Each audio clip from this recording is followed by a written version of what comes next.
Hello, today we will be discussing a feasible clean power plan for the state of Wisconsin. We would like to start by introducing ourselves. My name is Olivia Chang. My name is Dakota Pacurdi. And my name is Leon Chen. First, we will discuss the implications of the Obama administration's Clean Power Plan. The Clean Power Plan is a first ever national standard to limit carbon pollution and offer states considerable flexibility on how to reduce it. The EPA has encouraged improvements in the efficiency of coal-fired power plants, increased use of natural gas power plants, and increased electricity generation from renewable energy. The Wisconsin CO2 final emissions goal in 2030 is an emissions rate of 1,176 pounds per megawatt hours, and a total emissions of 27.987 million tons. Percentage-wise, Wisconsin needs to drop levels of carbon emissions by 34% from 2005 levels by 2030. We believe that this can be accomplished in a clear and cost-effective way. Here's the equation the EPA used to measure compliance to the CPP. The adjusted emissions rate of CO2 is the current amount of CO2 in pounds that is being emitted by affected energy generating units, divided by the amount of energy produced by these units. For the purposes of our AER calculations, we source data on EGUs, renewable, and nuclear generation from Wisconsin, and then followed the EPA's procedure on calculating the annual incremental EE savings as 1.05% of retail sales in 2012, with a 0.2% increase until 2030. Here, we will provide some background information about Wisconsin's energy usage and generation. Wisconsin's industrial sector is its largest energy-consuming sector.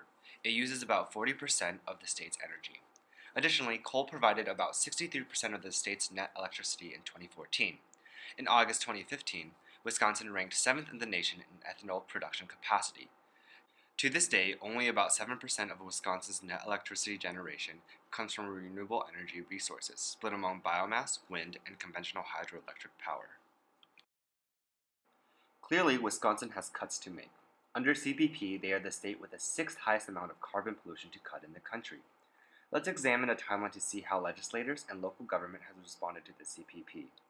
June of 2014 was when Obama first proposed the plan, and in December of the same year, Governor Walker writes a letter to Gina McCarthy, an administrator for the EPA, highlighting Wisconsin's recent $10.5 billion investment into clean power sources and how EPA's negligence to factor these investments is unreasonable.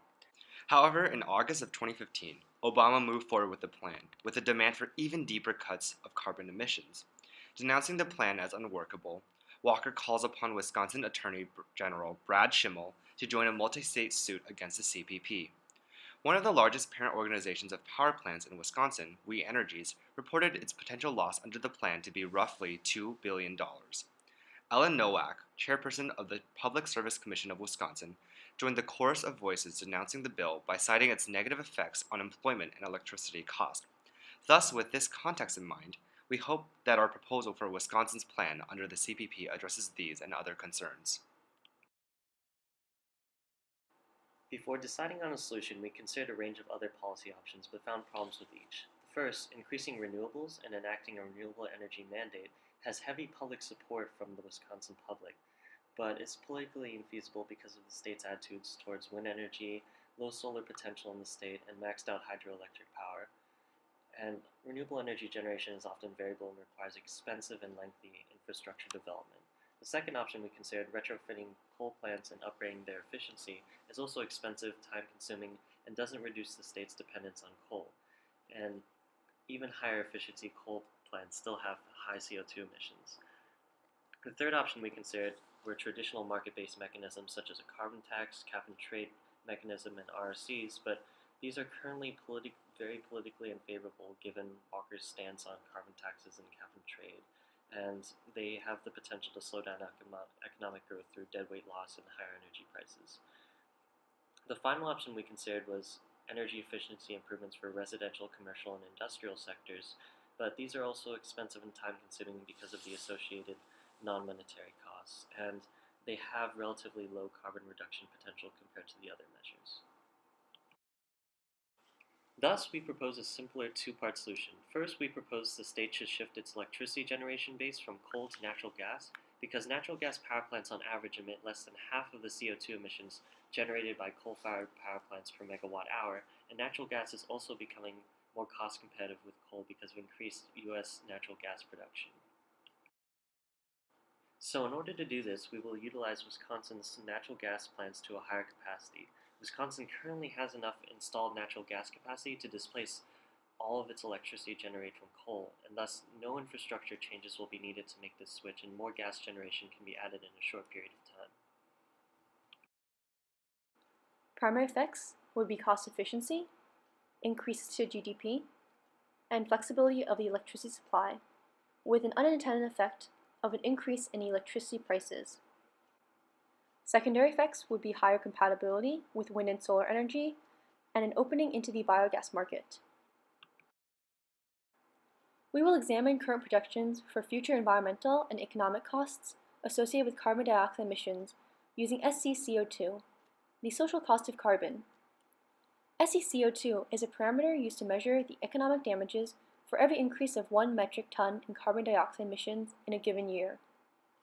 The following analysis is based on discount rates of 5, 3, and 2.5%, because SCCO2 estimates are highly sensitive to discount rates, and discount rates may change as time passes. The fourth column shows SCCO2 estimates from the 95th percentile from all three columns, and represents cases of potentially higher damages. However, a recent study in Nature Climate Change has shown us that the economic impacts of carbon dioxide emissions may be grossly underestimated. SCCO2 dictated as $37 per ton by the US government can reach a rate as high as $220 per ton, with compounding impacts. As we continue this presentation, we hope the audience keeps this in mind, as well as the fact that SCCO2 is likely to increase in the coming years. Taking numbers from the EIA site, we can see that subbituminous coal, which Wisconsin sources from the Powder River Basin in Wyoming and comprises more than 80% of the coal used in Wisconsin, has a cost of $2.18 per million BTU, which is cheaper than natural gas, coming in at $2.82. However, if we take a look at the carbon produced per million BTU for each source and multiply that by the social cost and add that back into the average cost, we can see that the true average cost per BTU for subbituminous coal is almost a whole dollar more than natural gas. It is a myth that enacting the EPA rule will decrease many jobs in Wisconsin. First, let me provide some background information about Wisconsin's unemployment rate. Wisconsin currently has a 4.4% unemployment rate, and with about 70 of Wisconsin's power plants, there are only about 19 people working in each coal power plant. Wisconsin lacks fossil fuels of its own, so coal is imported. Thus, decreasing coal production will have close to zero impact on the unemployment rate in Wisconsin specifically. Forecasts demonstrate that GDP of Wisconsin will rise in the following years. However, with coal, ratepayers will be forced to absorb hundreds of millions of dollars in pollution control upgrades for outdated coal power plants. Simplistically, the coal/carbon lock-in means that investments in existing higher carbon energy technologies and the infrastructure to support them leads to high capital costs and long assets lifespans from these energy investments. The cost of coal for baseload plants could increase 6% annually over the next 10 years, and the rate has been rising since 2000. Additionally, the lower cost efficiency of coal makes it an unfeasible option for an energy source in Wisconsin. Currently, electricity generated through natural gas comprises approximately 12% of the total in Wisconsin. This electricity is normally derived from peak or intermediate plants which produce electricity at below full capacity or when there is excessive demand. Therefore, less than a quarter, around 15% of the available natural gas generating capacity in Wisconsin is currently utilized. However, there exists enough installed natural gas generation capacity in Wisconsin to generate more than 54,000 gigawatt hours of electricity, meaning it is completely feasible to shift a large portion of coal-generated electricity to natural gas without needing to construct any additional infrastructure. So how would switching to natural gas benefit Wisconsin in meeting the requirements of the CPP? At present, the majority of CO2 emissions produced by generating electricity stem from the use of coal as a fuel source. In 2013, coal CO2 emissions were estimated at 39.9 million metric tons, and based off of Wisconsin's current coal-driven trends in generation, this number will only increase. Electricity generation from natural gas is estimated to produce less than half of the amount of CO2 per megawatt hour generated, and each megawatt hour of generated electricity switched over to natural gas, by our calculations, will produce an estimated CO2 savings of over 1,200 pounds. And so how much natural gas do we need to add in order to meet the CPP's requirements? Well, according to our calculations, if Wisconsin were to ramp up its natural gas power generation to 60% or more of its current total capacity, it would be able to meet the 2030 AER requirement. Using the 2013 EIA data available for Wisconsin, it can be demonstrated that for each 10% increase in capacity factor for natural gas from the current amount, we save approximately 3 million metric tons of CO2, which leads to dramatic decreases in the estimated AER for the state. Thus, if Wisconsin were to utilize its natural gas generation resources at the 60% we mentioned before of their potential operating capacity factor, the state would already meet its 2030 goal under the CPP. And as a reminder, such a shift would require no additional infrastructure or retrofitting adjustments, just a simple switch. Obviously, this model is directly applicable for Wisconsin based off of current data, but how will things look in the future? Utilities in Wisconsin predict that annual load growth will remain somewhere between 0.5 to 1.2% through 2020 and beyond. Using this as our baseline figure to estimate the size of electricity demand in Wisconsin at the conclusion of the CPP, we can see that any additional demand needed as a result of growing demand can also be compensated for by a proportional increase in natural gas generation while keeping the AER under the desired limit for the CPP. Thus, by setting a target for incrementally increasing natural gas consumption and reducing the capacity factor of coal-fired power plants, we can accommodate for both growth and CPP requirements. Natural gas is more compatible with wind and solar energy because natural gas power plants can be turned on and off quickly compared to coal-fired power plants. This makes it easier to integrate wind and solar energy because they are intermittent power sources. Thus, natural gas plants can be set up quickly in the absence of wind and solar. Not only is natural gas more compatible with wind and solar power, it also opens up biogas opportunities. Biogas can be used in the same way that natural gas is, meaning that it can be substituted directly as a renewable alternative in gas-fired power plants. In fact, Wisconsin currently has one of the highest number of anaerobic digester systems in the US, with 172 digesters.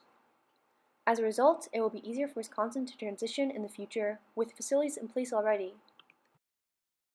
Albeit, there are some state and federal concerns. Governor Walker has opposed the closing of coal power plants in the past, despite the national trend of retiring coal power plants.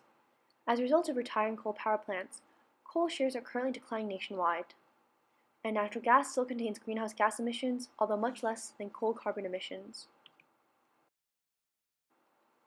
However, state government has recently shifted more capacity to natural gas to generate electricity. It appears that even though Walker is pro-coal, he is willing to lean more toward natural gas as a possible alternative source of energy.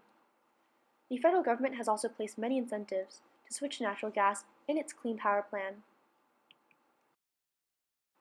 In conclusion, this plan is highly feasible due to its cost effectiveness, infrastructure feasibility, and political support. It will make a cleaner Wisconsin and open up renewable energy opportunities for Wisconsin in the future.